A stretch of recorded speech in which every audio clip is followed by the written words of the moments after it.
And we're live at Expert35. I'm your host, Gabriel Garcia, and as promised, 35 different industries, expert from each, talking about the challenges, the hardship, and the opportunities.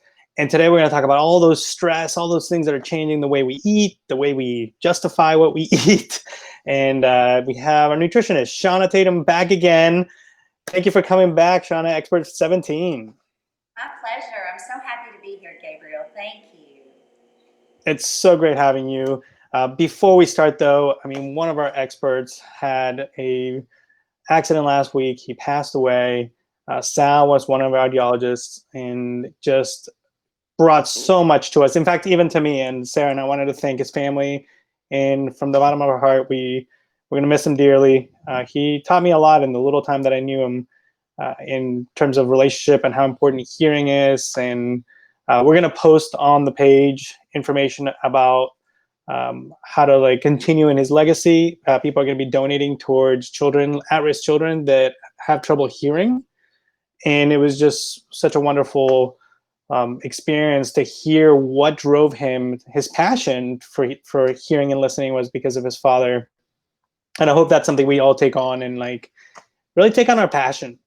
This is really stressful times, and it's a time to really look at what drives you, what's your passion, and if you do that every day, you're not going to miss a beat. So, our condolences to the family and to a great friend, one of our experts. If you want to learn more, text expert. I believe he's expert 54, and we'll put links on there as well. Just wanted to give thanks, and also from the bottom of our hearts, we're going to miss you. Thank you, Sal, for everything you've given us. And hopefully that's, I don't know how to transition to stress, but I guess that is stress and healthy eating. And Shana, thank you so much for joining us today. It's been a whirlwind of 3 months, and there's been wins and losses, obviously, and stress is changing us. So if you want to follow Shana, text expert 17 because she's one of our original experts. So you'll get back on there, and let's jump into it. How is all this stress going to affect us, and move us forward? Yeah, so I was saying stress, I think, is here to stay. We're not sure where this pandemic is going, but we can do a lot of things. We have control of a lot of things. And I'm coming to you today from the kitchen because this, to me, is the best pharmacy of all. So we have a lot of control in what we choose to eat and put in our mouth.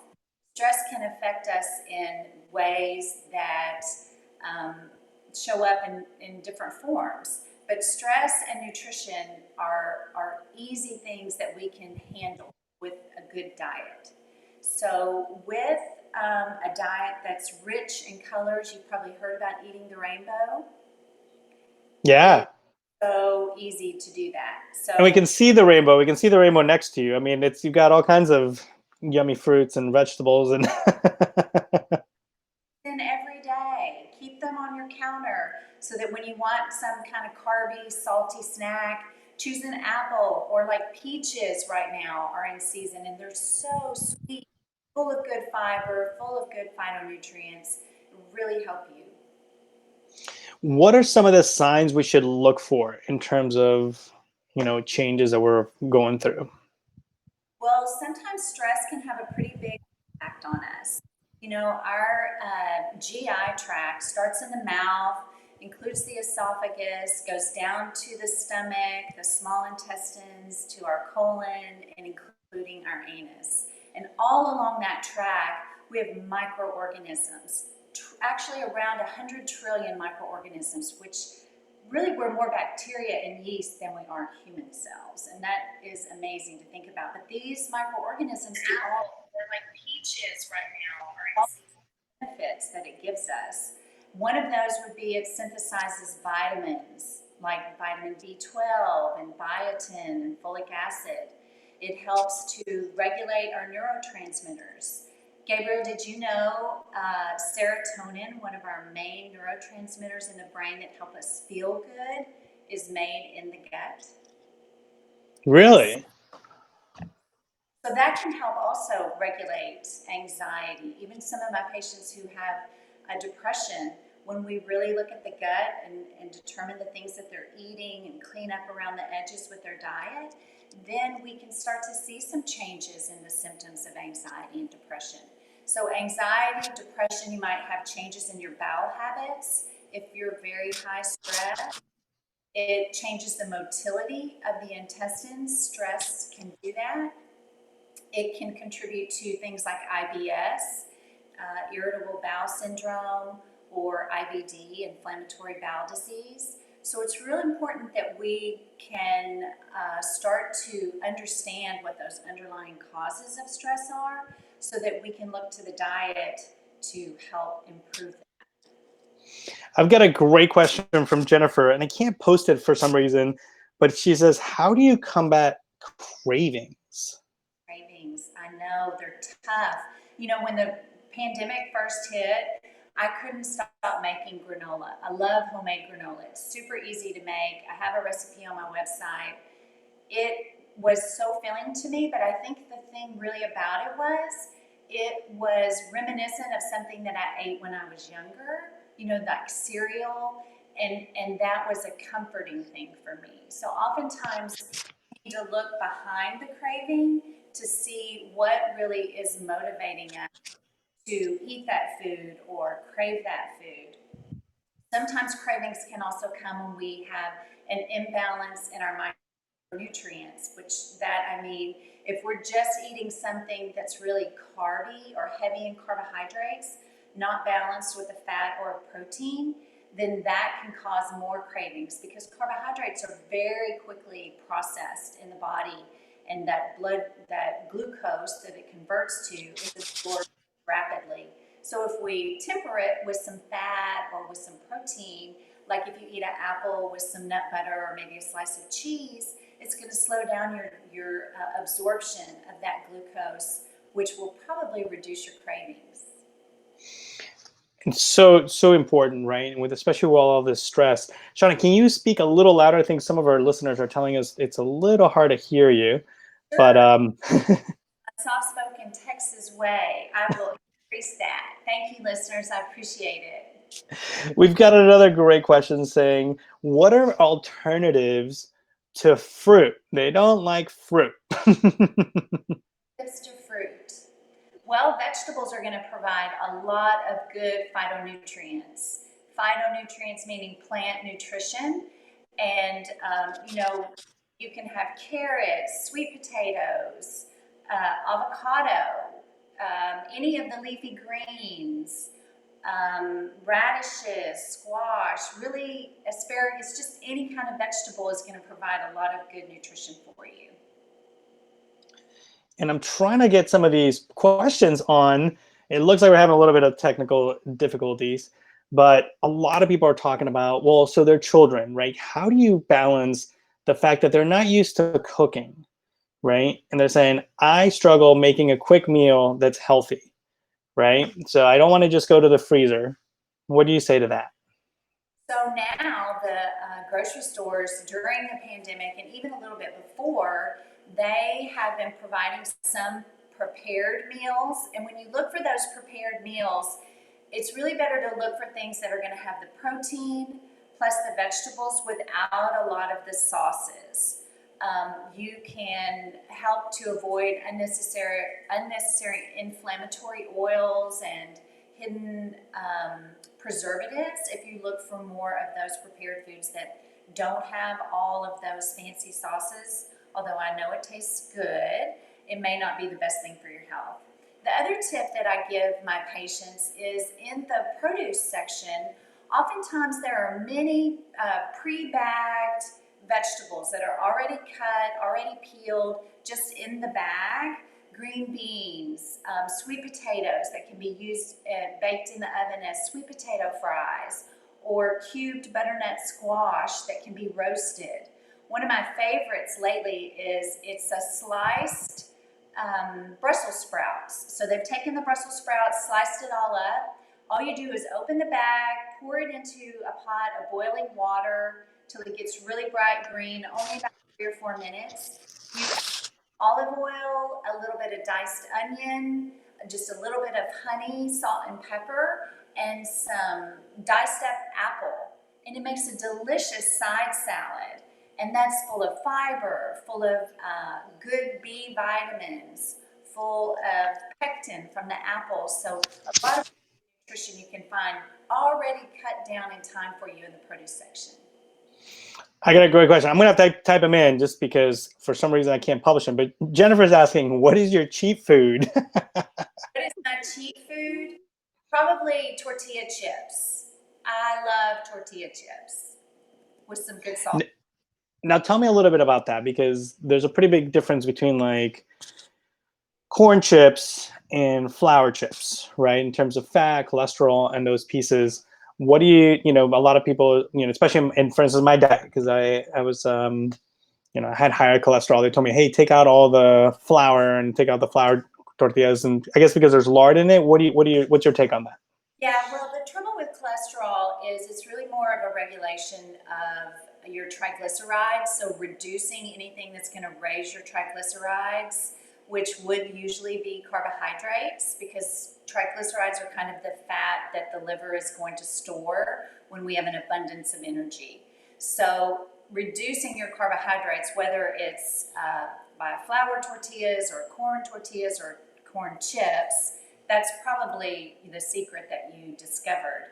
But back to the tortilla chips, I like mine a little bit thicker, that you really can crunch. Yes. But I would advise my patients to try to find organic corn chips when your budget allows.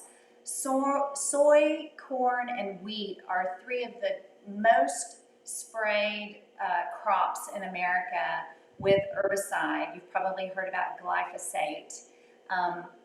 Though that can be damaging to the intestines, contributing to something called intestinal permeability. But any chance that we have to eliminate our exposure to glyphosate by buying organic grains, that is an excellent step toward your health. This is you spoke right into it. Greg was asking, first he says hi, but he also says, how important is organic in general? Yeah. Well, the research right now is a little mixed, and mostly what the research is showing is as far as phytonutrients, as far as vitamin and mineral content, comparing conventional to organic, there's not much difference. But back to what we just spoke about with the glyphosate, that is a big difference in my mind. That if you are eating those foods that are conventional consistently, you're exposing yourself to more and more of that toxic glyphosate, the herbicide and pesticide that's sprayed. The Environmental Working Group website has an excellent, easy, downloadable cheat sheet called the Dirty Dozen and the Clean 15. And it will tell you of the 12 foods that are that are highly ranked for containing glyphosate. You can be sure to buy at least those 12 produce items organic. And then it also lists the Clean 15, which they've tested and ranked, that these are more of the foods that are okay to buy conventional produce. Okay, so here's a question from Craig Levine. I'm trying to type him in, so it's a little tricky. I just hit it. He says, salads, I understand, are good for you, but he's hungry a couple hours later. What's your advice? Okay, Craig, so I have to ask you, what else are you putting on your salad? If it's just greens, then of course you're going to be hungry. But if you're adding sesame seeds or sunflower seeds or chicken or fish or beef, those are going to be items that are going to slow down digestion some. They're going to give you more satiation. And I also would question to see that you're making sure you're adding enough dressing, because more of the olive oil that you can drizzle on your salad, the more nutrition you're getting and the more satiation you're getting that's going to keep you full longer. Greg responded with meat. So sure. Yeah, put a little protein in there, make it happen. You started jumping into there, but I think we should talk a little bit about more of the resources. What resources are available, I guess, not just to manage our stress, but also the nutrition and make sure that that's all aligned in the right direction. Sure. So a couple of things I would like to to share a great resource that I recently found. I'm going to be on the podcast for stress.org in 2 weeks. They have a lot of great resources. They have newsletters, they have podcasts, they have apps, suggested apps to download to help you manage your stress. So I highly recommend checking them out, stress.org. And then one of the things that we didn't talk about, besides just the handy tool from the Environmental Working Group, is really trying to find time in your day to include some kind of a meditative, contemplative, maybe it's a prayer practice. The thing that stress does to the body, and this is not just, an acute stress, but more of what we're feeling, a chronic stress over time, is it causes the sympathetic nervous system to overreact and to continue to react. You've probably heard about the fight or flight response. Mm-hmm. But meditation, but calming down, even just some music that you really like, it puts us into the parasympathetic nervous system, which is what people refer to as rest and digest. This is where we calm down. The cortisol response for the fight or flight is reduced, and we have more time to digest our food. Because if we're in this stress state all the time, then the body is going to put its resources to our heart, to our muscles, to our brain, those parts of the body that need to react in a quick state of stress. But when we're calm and more relaxed, then it can send energy to our digestion, because we may be putting in all these great foods, all the rainbow, but we may not be actually able to digest, assimilate, and absorb that nutrition if we're constantly stressed. So making sure you have some time every day in that practice that can calm you down, that has benefits not just for your digestion, but for your neurotransmitters, for your ability to just process all this stressful information that we're seeing every day with the pandemic. Well, and it's so interesting to listen to you, and it's so therapeutic, and it's almost like yoga for your body, right? In terms of like your nutrition, you really do have to kind of like stretch out and think about balancing all these things. And it's true. Like, we've been cooking a lot. We cook almost every meal. We don't go out. Immunocompromised. My girlfriend is, and so it's trying to really, hone in on what's gonna keep us healthy, but also have that indulgence. One of the things you said last time we had on the show that we repeated multiple times is to like not shame yourself if you do want that second craving, because you are under stress. And we've had such great response. I just want to let you know that people have been like, thank you. Thank you for like giving us a really balanced feel for how to manage the situation, because I feel like we're still kind of going up. We're not quite at the stress that, the maximum stress. And so having these pieces are like really important. So I'd love for you to tell us, my favorite part of the show, 3 things we could do now, right, to just start attacking that stress and really helping our bodies get through this. Sure, my pleasure. So my first one is eat the rainbow. I think all of these different foods that we've talked about today, each individually, they provide their own unique amount of phytochemicals, of phytonutrients. And so making sure you're eating a diverse diet, because not only are you getting a lot of different vitamins and minerals when you change up your vegetables and fruits that you eat every day, but you also are giving all that 100 trillion microorganisms that we talked about in the beginning, you're giving them a diversity of diet, because they need different types of fiber. So making sure that you're getting enough fiber in your diet every day, from things like the vegetables, from things like nuts and seeds. I love nuts and seeds. It's a great snack. It's great to put on salads. You can blend it and put it into a salad dressing. I also love canned beans. These are a great, quick, and easy way to get fiber, protein, good minerals in the diet. Are those garbanzo beans, or those, I can't... Garbanzo beans or chickpeas. Chickpeas, got it. Put them just, rinse them after you open the can, put them on your salad, or you can roast them with all kinds of yummy spices, which are also very anti-inflammatory. Or you can blend them and make a dip or add them to a salad dressing. Super easy way to add a little more nutrition. And then my last tip, so the first one was eat the rainbow, 2, get enough fiber, and 3 is to really do find what that personal practice is for you to move more into that parasympathetic state of rest and digest. It will have immense benefits in your life, not just helping your digestion, but to help your whole health improve. Such great points. So good having you on the show. Love the energy, just the balance. Really, really like important. I'm going to brag a little bit about you because obviously you're a registered dietitian.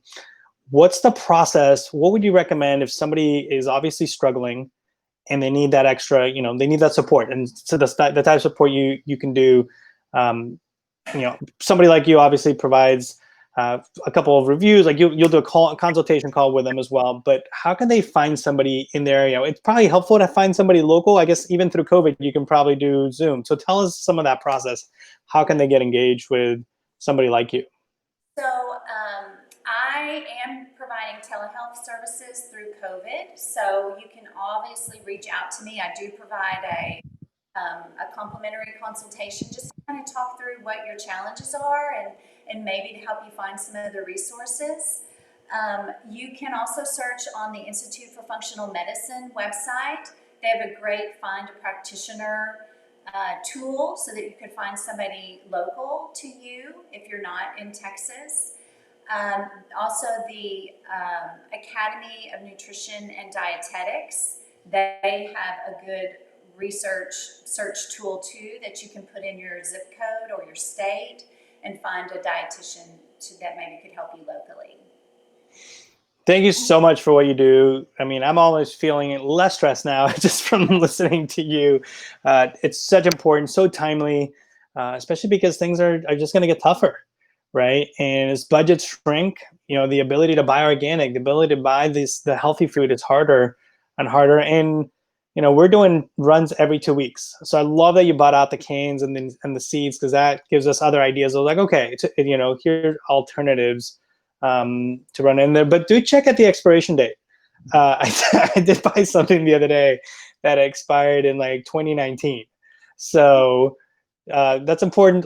Flip it over, and there's little dates in there, and they're not always obvious in what those dates mean. But thank you so much for being on the show. Text Expert17 to reach one of our original experts. So you're an OG expert from Expert35. Shana Tatum, thank you so much for being on the show today. I sure do appreciate the opportunity. Lots of fun today. All right, guys, that was Shana. I'm going to leave some of her stuff up on the screen. We've got Jennifer Johnson coming up on Wednesday. She's going to tell us all about the market, what's happening in real estate. And we've got next week reopening schools. We've got an expert on school reopenings and painting, and we've got all kinds of conversations to have.